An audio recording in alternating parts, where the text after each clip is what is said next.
Hi friends, 3J children Bible Sunday school విద్యార్థులందరికీ యేసుక్రీస్తు నామంలో వందనాలు తెలియజేస్తా ఉన్నాను.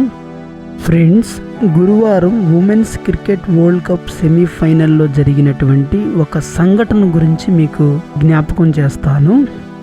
India versus Australia women's world cup సెమీఫైనల్లో ఆస్ట్రేలియా వారు మొదటి బ్యాటింగ్ చేసి 339 భారీ స్కోరును ఇండియన్స్ ముందు ఉంచారు.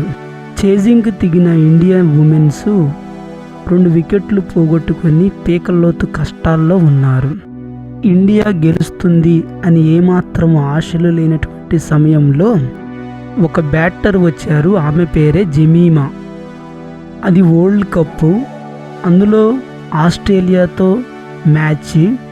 అందులో ఒక్కసారి ఆస్ట్రేలియా వారు సెమీఫైనల్ దాకా వచ్చారంటే కంపల్సరీగా కప్పు కొట్టడం ఖాయం. అది వారి చరిత్ర. ఆస్ట్రేలియా వారు బాల్ వేస్తూ ఉంటుంటే అవి ఒక గుణపాల్లాగా బాణాల్లాగా మనిషి మీదకు దూసుకొస్తున్నాయి.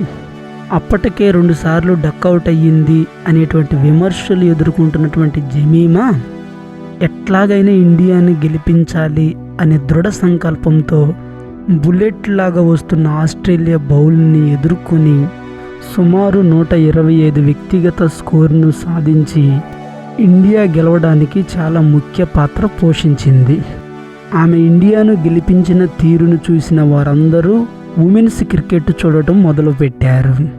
మ్యాచ్ అనంతరము ఆమె మాట్లాడుతూ జీసస్ నాకెంతగానో సహాయం చేశారు అని సాక్ష్యం చెప్తుంది. మీరే వినండి.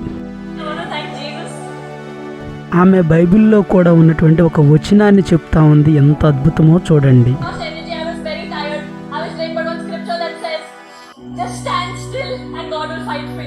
చాలామంది మతోన్మాదులు ఆమె మతాన్ని ప్రచారం చేస్తూ ఉంది అంటున్నారు, కానీ ఆమె ఇండియా గురించి ఎంత గొప్పగా చెప్తుందో ఒకసారి వినండి.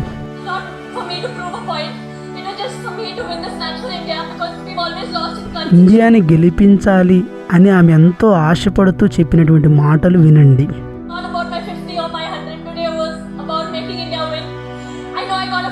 ఫ్రెండ్స్, ఈ క్రికెటర్ జెమీమా ముంబైలోని ఒక Catholic Sunday school believer. Praise the lord.